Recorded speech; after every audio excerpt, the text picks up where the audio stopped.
ಚಂದ್ರಮೌಳೀಶ್ವರ ಆಲಯ ಜೀರ್ಣೋದ್ಧಾರಣ ಭೂಪೂಜಾಖ್ಯ ಫಲಸಿದ್ಧ್ಯರ್ಥಂ ಕುಲದೇವತಾ ಸ್ವರೂಪಾಯ ಬ್ರಹ್ಮಣಾಯ ಯತ್ಕಿಂಚಿತ್ ಫಲ ದಕ್ಷಿಣ ತಾಂಬೂಲ ಸಹಿತ ದಾನಂಚ कारयिष्ये हिरण्यगर्भगर्भस्थं हेमबीजं विभावसोः अनन्तमणिमदशान्तिं दक्षिणां ताम्बूलं नानागोत्रेभ्यः ब्राह्मणेभ्यः तेभ्यस्तेभ्यः सम्प्रदते दत्तमिमानसादित सर्वाभिषिता समस्तसन्मङ्गलान् उत्तरोत्तराभिवृद्धिरस्तु ಇಲ್ಲಿ ಹಂಗೆ ಮಾಡಿಮಸ್ತು ಕುಲದೇವತಾಪಸಾದಿಷ್ಟಕಾಮ್ಯಾಸ್ತಿರಸ್ತು ಸರ್ವಾಭಿಷಿತಾಸ್ತಿರಸ್ತು ಚಂದ್ರಮೌಳೀಶ್ವರ ಹಂಗೆ ಸರ್ ಬೇಗ ಅವತ್ತು ನಾವು ಕೈ ಹಾಕಿದ್ದು ಯಾವುದೋ ಗಳಿಗೆ ನಾವು ಸುಸೂತ್ರ ಒಂದೊಂದೇ ಕೈ ಹಿಡಿತಾ ಇದೆ ಆದಷ್ಟು ಬೇಗ ಮುಂದಿನ ವರ್ಷ ಶಿವರಾತ್ರಿ ಒಳಗಡೆ ಭಗವಂತ ಬಂದು ಕೂತ್ಕೊಳ್ಳೋಂಗೆ ನೋಡಿ ಆಗಲಿ.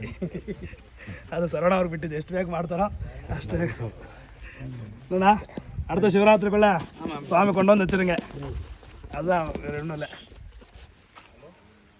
எவ்வளோ சீக்கிரம் முடியுமோ அவ்வளோ சீக்கிரம் சுவாமி உட்கார வச்சுட்டிங்கன்னா அவங்களுக்கு நிம்மதி. ஏன்னா இது வந்து சுவாமி எடுக்கூடாதுன்னு சொன்னாங்க, அப்புறமா எல்லாம் பேசி இது பண்ணி அதான் அது வந்து பெரிய இதாச்சு. அப்புறமா எல்லாம் வந்திருக்க மேலே இல்லைன்னா எங்களுக்கு பண்ணுறதுக்கு ரொம்ப கஷ்டம் அன்னைக்கு. ஆனால் ஒன்றும் பிரச்சனை யாருக்குமே இது வரைக்கும் அதனால எல்லாம் பயப்பட்டாங்க ஊருக்காரங்க. அப்படியே இது வரைக்கும் ஊருக்கு யாருங்க ஆச்சு யாருக்கிட்டும் தொந்தரவு ஆகலை, நல்லபடியாக இருக்குது. நல்லபடியாக பண்ணிப்பா, அவ்வளோதான். அவனுக்கு